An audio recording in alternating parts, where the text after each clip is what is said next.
This video is to help you with the Unit 5 quiz review. Mr. Jones feeds his big cat 1/5 of a can of cat food and feeds his small cat half that amount. How much of a can does he feed his small cat? So what we want to remember is when they are saying that he feeds a small cat half the amount, we're saying that he is feeding the small cat half of the amount that he fed the large cat. So in other words, we want to know what is 1/2 of 1/5 of a can of cat food. All right. So we know that in mathematics, of translates to multiplication. So what we basically want to do is figure out what is 1/2 times 1/5. And of course, you can either simplify then multiply or multiply then simplify. In this case, nothing simplifies, so we don't have to concern ourselves with that. So we just get 1/10. He feeds his small cat 1/10 of a can. Then for the second part related to that, if he feeds his big cat 1/5 of a can of cat food, feeds a small cat half that amount, how much does he feed them both combined? So now what we're doing is we're saying, all right, we're going to take the 1/5 of a can that he feeds the large cat, plus we just figured out he feeds the small cat 1/10 of a can, and we're going to add them together. So we're going to need to get a common denominator. The common denominator, of course, between 5 and 10 is 10. So we are going to multiply 1/5 times the giant one of 2/2, giving us 2/10. And 1/10 will simply stay 1/10. So if we add 2/10 plus 1/10, we are going to get 3/10. Okay, so he feeds both cats combined 3/10 of a can.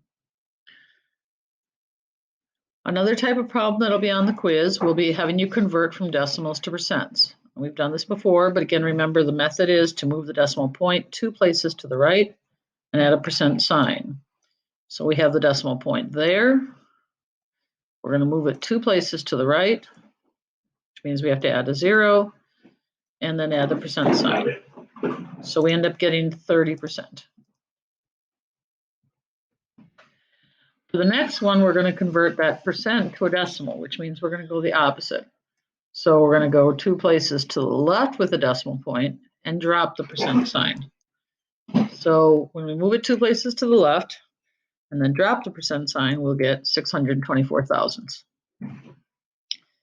Here we have to convert 55% to a simplified fraction.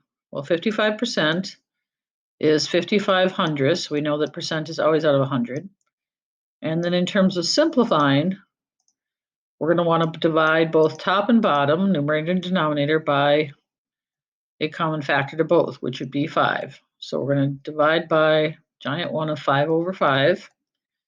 55 divided by 5 is 11. 100 divided by 5 is 20. So 55% as a simplified fraction is 11/20. Here we have to find the value of those two numbers being added. One, of course, is a mixed number, one's a fraction. So just like when you add fractions, when you add mixed numbers, when you add a combination of the two, we need to have a common denominator. So we're going to go ahead and write them vertically to make it easier to show getting our common denominator. So the common denominator between 8 and 4 is going to be ace. So we're going to convert them both to ace. Now 3 and 3/8 will just stay 3 and 3/8. But for 3/4, we're going to multiply that by the giant 1 of 2/2, because 4 times 2 is 8, 3 times 2 then is 6. It creates an equivalent fraction, 6/8, which we can then now add to 3 and 3/8. We now have a common denominator. So when we take 3 and 3/8 and we add 6/8 to it, we get 3 and 9/8. All right, the only problem with this answer yet is that 9/8 is improper. So we're going to go ahead and take 9 and divide by 8 off to the side here to change it to a mixed number. Now, if you can do that in your head, you don't need to show the work, but just a quick review. 8 goes into 9 once, giving us 8. Subtract, we get 1. So 9/8 can be replaced with a mixed number of 1 from up here and 1/8. So we'll replace 9/8 with 1 and 1/8. When you combine that with the 3 we already have, our final answer, 3 plus that 1 and 1/8, is 4 and 1/8.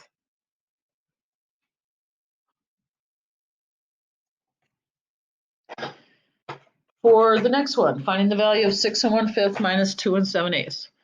Again, we're going to write them vertically. Again, we'll go ahead and get a common denominator. So the common denominator, the least common denominator between 5 and 8 is going to be 40. So we're going to change both fractions to a denominator of 40. So when we change 6 and 1/5 to 40ths, that means we'll be multiplying by a giant 1 of 8 over 8, because 8 times 5 is 40. So we'll need it to be a giant 1 of 8 over 8. So we're going to get 6 and 8/40. For the 2 and 7/8, trying to change that to a denominator of 40, we're going to use a giant 1 of 5 over 5. So that is going to give us 2 and 35/40. It's a little bit messy, but hopefully you can read it. So I now have, and I'll try to rewrite it over here, 6 and 8/40 minus 2 and 35/40. So I've now changed them both to common denominator fractions. Now, keep in mind that we cannot take 35/40 away from 8/40. So what we're going to need to do is to borrow. We're going to borrow from the 6 and make it a 5. All right. Now remember, when you borrow from a whole number, you're bringing over a whole number, and that whole number could be 15/50, it could be 4/4, it could be 20 over 20. But in this case, we're going to bring over 40/40 because that's our denominator. So 40/40 is equal to 1. We already have 8/40 here. I know we've talked previously about the fact that sort of a shortcut way to think about what you get when you do your borrowing is taking that denominator plus that numerator, and that becomes the new numerator when you borrow. And it's, again, because you had 8/40, so you're bringing over 40/40, so you're getting 48/40. Now we can do the subtraction. So 35/40 from 48/40 is 13/40. And 2 from 5 makes 3. So our final answer here is 3 and 13/40. Another type of problem that will be on the quiz, again, we've done it before, but reviewing, is to write the shaded portion as a fraction in simplest form, a decimal, and a percent. So again, we have a 10 by 10 set of squares, 100 squares. We have 10, 20, 30, 40, 50, 60, 70, 80, 1, 2, 3, 4, 5, 6. 86 of those squares are shaded. So we have 86 squares shaded out of 100. For simplifying, what we want to do is divide both top and bottom by a common factor, giant 1. So I'm going to start by dividing both of them by 2 over 2, which may be all we have to do. We could think of a bigger common factor, that'd be fine, but 2 over 2 seems to be the biggest. So 86 divided by 2 is 43, and 100 divided by 2 is 50. And since 43 and 50 do not divide by any other common factors, they know there are no other common factors, pardon me, in common, that is going to be a simplified form. So 43/50 is our fraction in simplest form. The decimal we are going to get from the original fraction, 86/100, How we write that as a decimal is like this, 86 hundredths. Okay, so there's that answer. So we have fraction in simplest form, we have decimal, and percent, of course, is in some ways the easiest because it means out of 100. So if there's 86 shaded out of 100, that means it's 86%. So fraction in simplest form, decimal, and percent. Another thing that you'll be asked to do on this upcoming quiz is to find the area of a triangle. Again, you should probably already have in your notebook, but in case you don't, the area of a triangle is equal to either 1/2 times base times height, or we usually say base times height divided by 2. The reason we usually say it that way is because dividing by 2 for most students is easier than multiplying by 1/2. But of course, dividing by 2 is the same as multiplying by 1/2. So what do we mean when we say base times height? Well, we mean that the base and the height need to form a perpendicular. So the height is the perpendicular height. So this 10 is not the height of the triangle. Those are side measurements. They contribute towards the perimeter of the triangle, but not the area.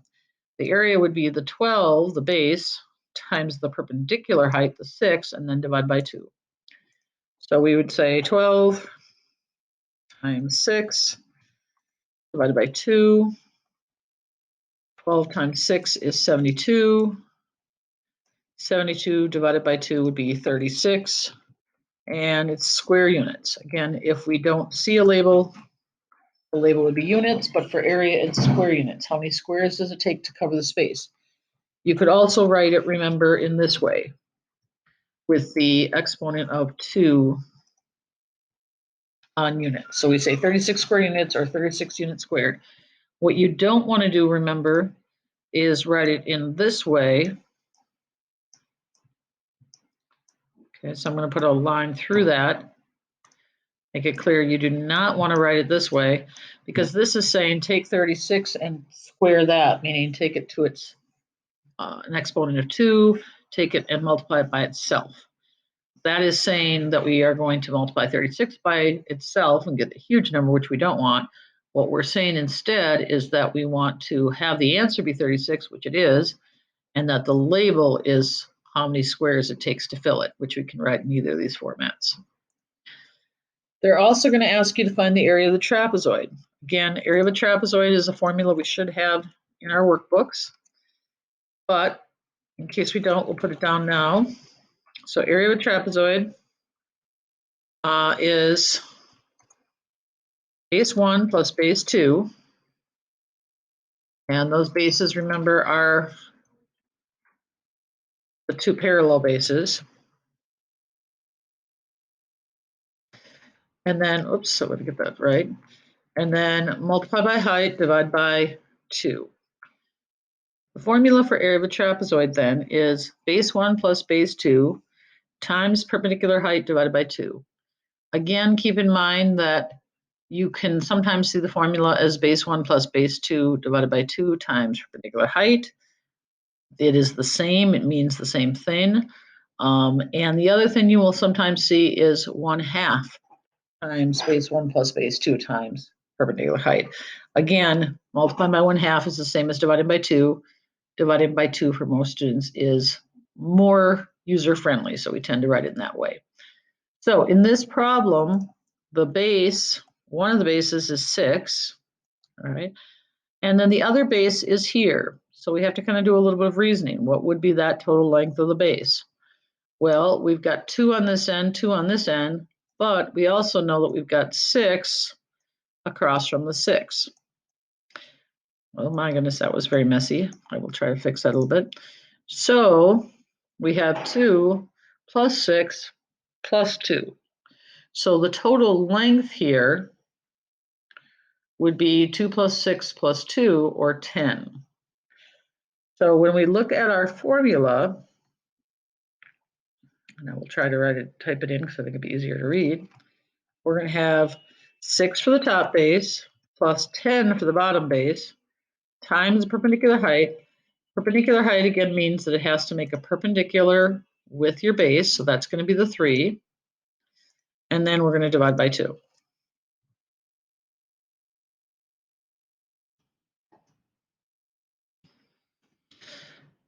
So we have 6 plus 10.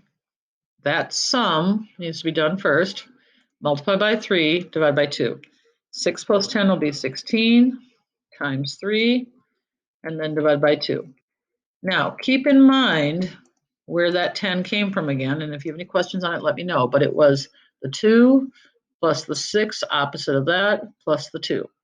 So we're going to get 48 divided by 2, or 24 square units. Again, just like before, you can write it with the exponent of 2 behind UN for units as well. But area does need to be square units. The next type of problem that they're going to ask you about is to find the area of a trapezoid, but this time, instead of giving you the picture, they're going to give you the information. The bases are going to be 20 and 30. Perpendicular height is going to be 15. So again, just like before, we're going to put it into the formula. Area of a trapezoid is base 1, which they're telling you is 20, plus base 2, which they're telling us is 30, times perpendicular height, which is 15, and then divide by 2. So we do the 20 plus 30 first. That's why it's important to put in parentheses to remember to do it first. So we're going to get 50. 50 times 15, and then divide by 2.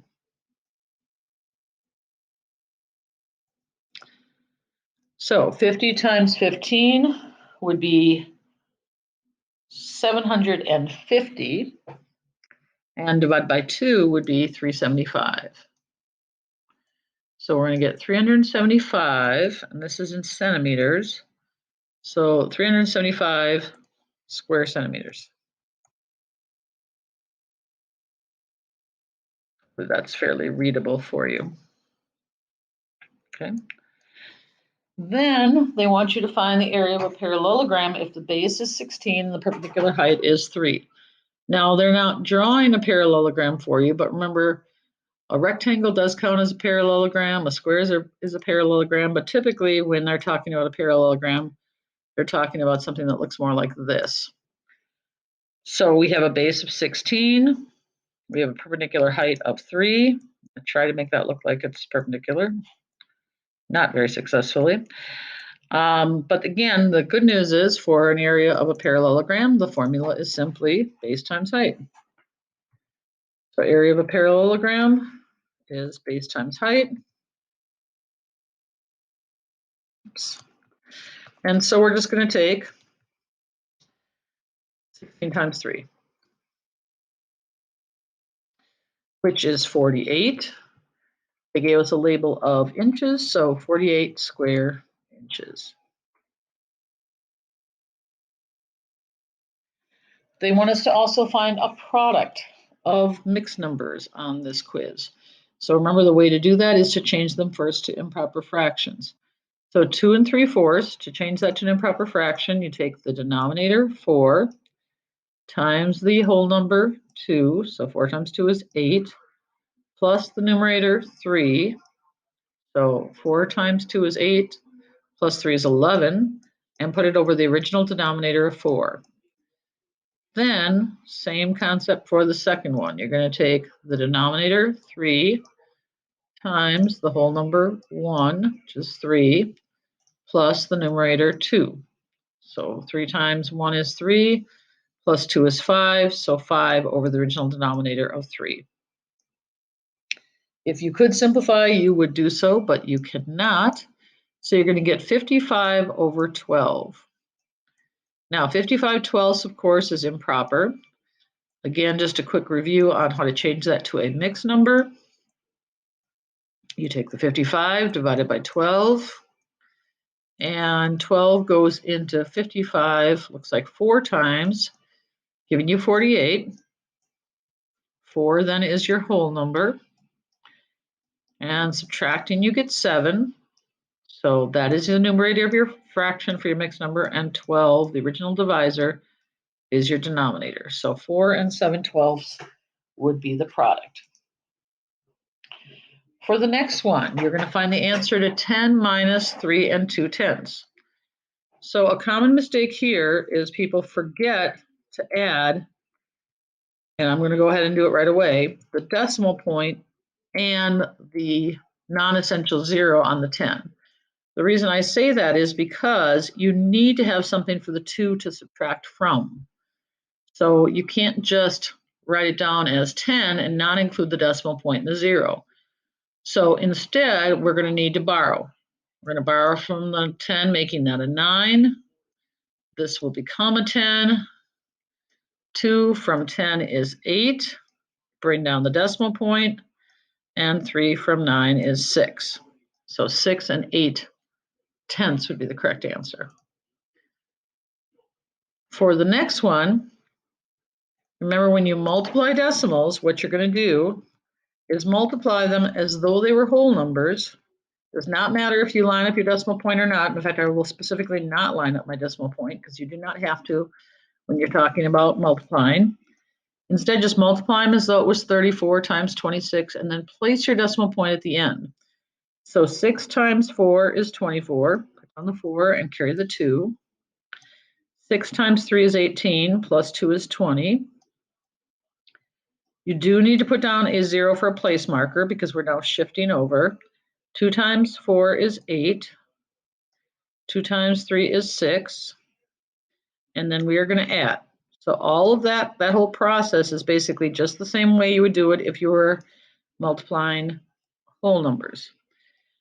The only thing that changes is your last step needs to be to put your decimal in the correct place.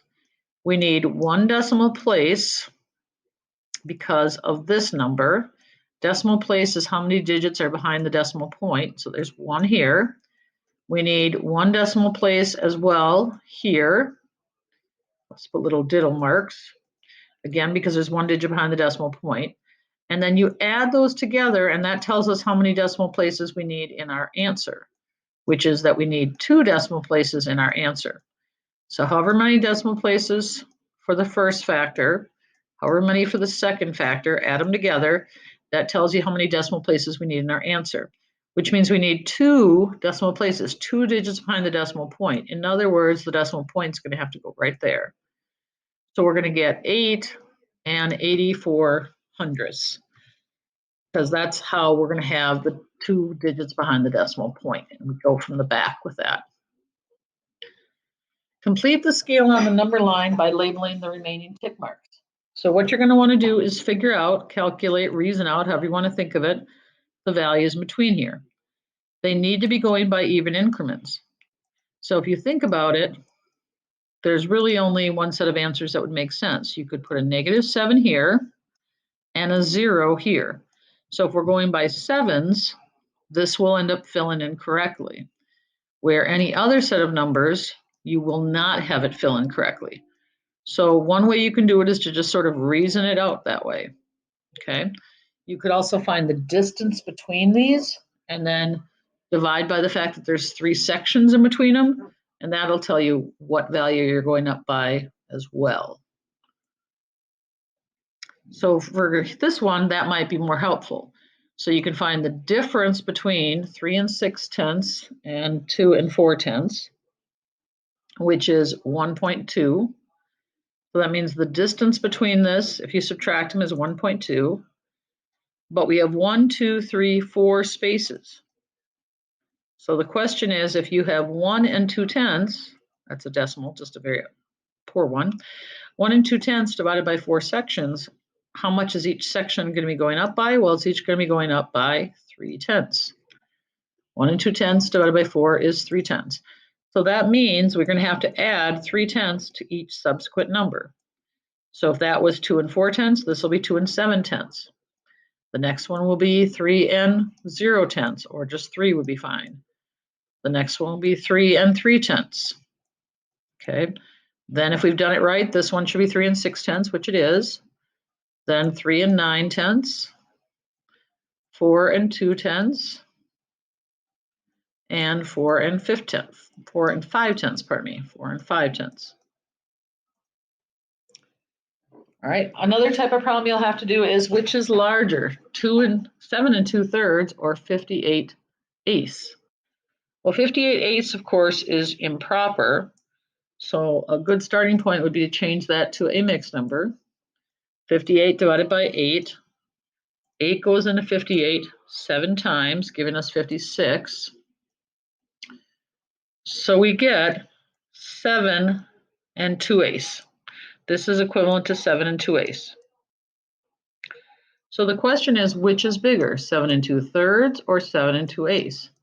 Now at this stage, you could go ahead and get a common denominator, but you could also reason it out. We know that the 7s are the same. So the question is, which is bigger, 2/3 or 2/8? Again, think of them like free throw shooting. Is it better to make 2 out of 3 shots or 2 out of 8 shots? And of course, it's greater to make 2 out of 3 shots. 7 2/3 is bigger than 7 2/8. So those are the types of questions that you will have then on the quiz. Please feel free to ask me any questions that you may have.